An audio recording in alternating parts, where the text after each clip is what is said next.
ഓരോരോ തിരക്കുകൾ കാരണം കുറച്ച് ദിവസമായിട്ട് ഞാൻ യൂട്യൂബിൽ വീഡിയോസ് ഒന്നും പോസ്റ്റ് ചെയ്യുന്നില്ലായിരുന്നു കേട്ടോ.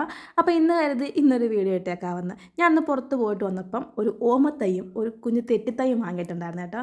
അപ്പം അതല്ല ഇന്നത്തെ എൻ്റെ വീഡിയോ. അതെൻ്റെ ഇതാണ് നമ്മുടെ വീട്ടിലെ ലവ് ബേർഡ്സുകൾ മുട്ടയിട്ട് അടയിരിക്കുകയായിരുന്നു കേട്ടോ. ഒരാഴ്ചയ്ക്ക് മേലെ ആയെന്ന് തോന്നുന്നു ഇവർ അടയിരിക്കാൻ തുടങ്ങിയിട്ട്. ഇന്ന് ഞാൻ നോക്കുമ്പോൾ കണ്ടത് എൻ്റെ ആ മുട്ടയല്ല ഇവർ തള്ളി താഴെ ഇട്ടിരിക്കുന്നത്. ഇതെന്താ ഇങ്ങനെയൊന്നും എനിക്കറിയത്തില്ല കേട്ടോ. അറിയുന്ന ആരെങ്കിലും ഉണ്ടെങ്കിൽ ഒന്ന് പറഞ്ഞേക്കണേ.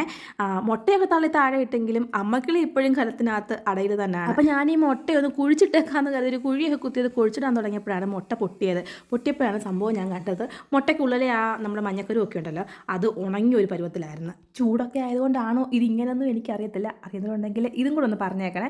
പിന്നെ ഞാൻ നമ്മുടെ കിളിയുടെ കൂടൊക്കെ ഞാൻ ക്ലീൻ ചെയ്ത് എൻ്റെ ക്ലീനിങ് കഴിഞ്ഞപ്പം അമ്മ ഞാൻ കൊണ്ടുവന്ന തെറ്റിത്തൈ നടാൻ വേണ്ടി കൂന്താലിയൊക്കെ ആയിട്ട് പോകുന്നുണ്ടായിരുന്നു കേട്ടോ. അത് നടാൻ കുഴിയെടുക്കാൻ ചെന്നപ്പോഴാണ് നമ്മുടെ ദാണ്ട ആ നിൽക്കുന്ന ഓമയെ കണ്ടത്. ഇതിപ്പോൾ ഇവിടെ നിൽക്കാൻ തുടങ്ങിയിട്ട് ഏകദേശം 1-2 വർഷങ്ങളാവുന്നു. പക്ഷേ പുള്ളിക്കാരന് ഇതേ ഒരു നിപ്പാണ്, കായുമില്ല പൂവില്ല. എന്നാൽ പിന്നെ ഇച്ചിരി വളമിട്ടേക്കാന്ന് കരുതി അതിൻ്റെ മൂടൊക്കെ ഒന്ന് കിളച്ചിട്ട് കുറച്ച് ചാണകപ്പൊടിയൊക്കെ ഇട്ട് കൊടുത്തായിരുന്നേ. അപ്പോഴേക്കും എൻ്റെ കുഞ്ഞുവാവ എഴുന്നേറ്റ് വരികയും ചെയ്തു. പിള്ളേർ എഴുന്നേറ്റ് വന്നാലും ജോലിയൊന്നും നടക്കത്തില്ലെന്ന് അറിയാമല്ലോ. പിന്നെ അത് തന്നെയായിരുന്നു കേട്ടോ. അമ്മയുടെ തോളയിലാണ് ഇങ്ങനെ തൂങ്ങുന്നത്. പിന്നെ അവനെയും തോളിൽ വെച്ചുകൊണ്ടാണ് അമ്മ ഇത് നട്ട് തന്നത്. ഞാൻ നട്ടാൽ പൊതുവേ ഈ ചെടികൾ കളിക്കത്തില്ലെന്നൊരു പറച്ചിൽ നമ്മുടെ വീട്ടിലുണ്ട്. അതുകൊണ്ടാണ് കേട്ടോ എന്നെ കൊണ്ട് തൊടിയിക്കാതെ അമ്മ തന്നെ ഇതാണ് നട്ട് തന്നത്.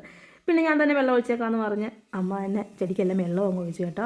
നമ്മുടെ ചട്ടിക്കകത്തിലെ കുഞ്ഞനാമ്പലിൽ ഒരു പൂവുണ്ടായിരുന്നു. പിന്നെ ഇവനാണെങ്കിൽ രാവിലെ അപ്പം അതുപോലെ വെയിൽ കായുന്ന തിരക്കിൽ തന്നെയാണ്. അമ്മ വന്ന് ഇവനെ അടുത്തേക്ക് വിളിക്കുന്നുണ്ട്. പക്ഷേ ഇവൻ ചെന്നില്ല കേട്ടോ. അവസാനം അമ്മ ഇവനെ പിടിച്ച് കെട്ടി എടുത്തുകൊണ്ട് വരാൻ തുടങ്ങിയപ്പം മറ്റവന് കുശുമ്പായിട്ട് അവൻ അമ്മയും പിടിച്ച് അകത്തേക്ക് പോകുന്നു.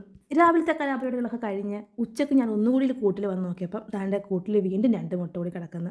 അതും അതേപോലെ ഉണങ്ങിയ ഒരു പരുവത്തിലായിരുന്നു കേട്ടോ. ഇനിയിപ്പം കൂട്ടിൽ മുട്ടകളൊന്നുമില്ല, എന്നിട്ടും നമ്മുടെ കിളി അവിടെ അടയിൽ തന്നെയാണ് കേട്ടോ.